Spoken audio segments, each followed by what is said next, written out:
In February 1991, in Sao Paulo, Brazil, when Marcelo da Silva and his wife were moving to their new house in a neighborhood of wealthy persons.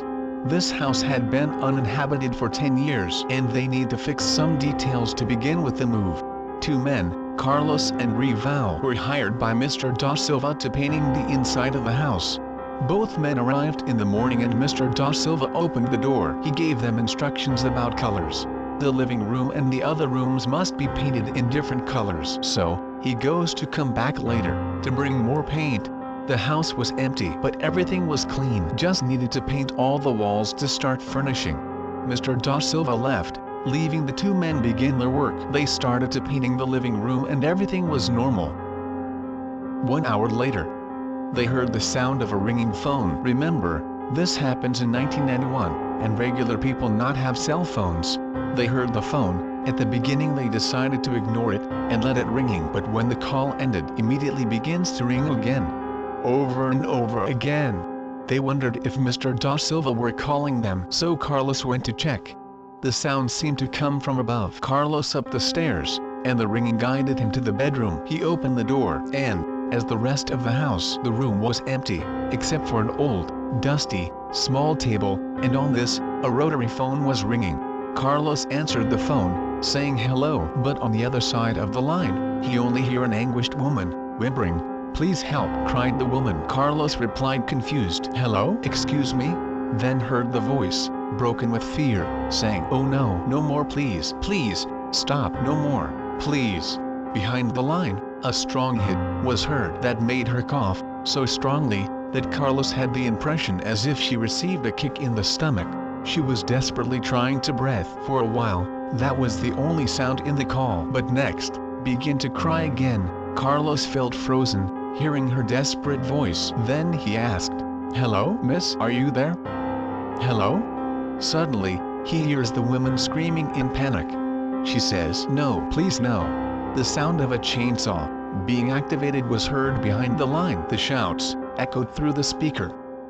Few seconds later, she stopped screaming.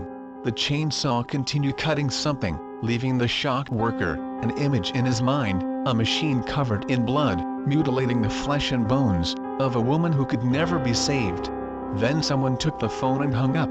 Carlos went down, and Rival noticed his partner pale and so affected that he had to ask what has happened. Carlos told him about the strange call, but Rival tried to calm him, saying maybe it was just a joke, played by someone without nothing better to do. Carlos smoked a cigarette to calm down. He started to painting the wall, trying to not think about what happened before.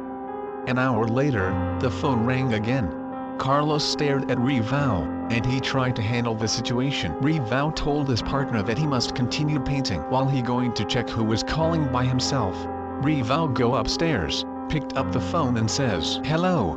He could hear the voice of a woman, crying. She said, "Help me," and Rival replies, "Who are you?" Her blurred voice echoes a plea for compassion between non-understandable words. Rival hear clearly the woman saying, "I don't want to die, like Gabriela." The cry sounded so real that makes Rival remove the notion that this was a joke. Rival asked nervously, "What is happening there?" She did not answer him, just wept bitterly. Carlos heard Rival talking, and ran up the stairs, and he stood in the doorframe. The more makes Rival felt the despair and sadness that she was feeling. He takes a deep breath and asks again, "What's going on there?" The woman muttered, "He is pouring gasoline in my head." Suddenly, she broke to mourn stronger. Rival felt the panic in her words, when she entreating, "No, please no, don't burst me. I have a child. Please don't do this." Immediately the woman screamed, as hard as if a wild and indescribable pain invaded her entire body. But behind the painful howls, Rival clearly heard the laughter of a man and a woman.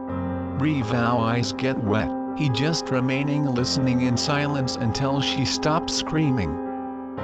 On the other side of the line, there was no other sound. Someone took the phone, and said in a deep voice, "Get out of my house, or I'll do the same with you."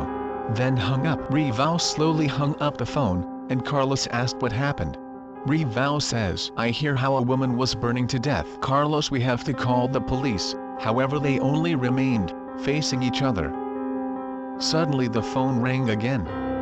Both men looked at the ringing phone, thinking what to do. Remeber took courage and picked the phone. He just put the phone to his ear and heard the voice of a very different woman crying and pleading for her life. Remeber could not resist it anymore and hung up. Then he told to Carlos, "Listen, they are killing another woman, and also he told me that this is his home, and he wants us out of here. I don't know what the hell is happening, but this is very bad. Let's get out of here." In that same moment, the owner, Mr. Da Silva, arrived at the house. He realized that both men were in the bedroom, so he goes upstairs and asked them, "Guys, what are you doing here?" Remeber said, "Sir, since we came here the phone has not stopped ringing and the calls are very weird." Mr. Da Silva asked confused, "Phone? What phone?" When both men pointed, the old table and the phone was not there anymore. The room was totally empty. The story would not be made public, but 1 year later, when Da Silva wanted to make a game room in the basement, when the workers were installing a toilet, they found corpses buried under floor. The police found 7 bodies of women in the common grave. One had been burned, another was dismembered. Creepy but true. All had a different way to die. The police interviewed Da Silva, and he mentioned the Carlos and Remeber story. They also whom to talk with the police. It is believed that the previous owner killed these women and buried them in the basement. His name was Roman dos Santos and he was murdered several years ago. He received shot in the back at his house. Police have suspect that he was killed by his own wife, Jennifer Pereira. Jennifer disappeared in April 1981 and never heard of her whereabouts. Carlos and Remeber believe that house is haunted, and that day, somehow the spirits let them know. Trought these calls, the cruelty of the murderers and the agony that the victims suffered while they were.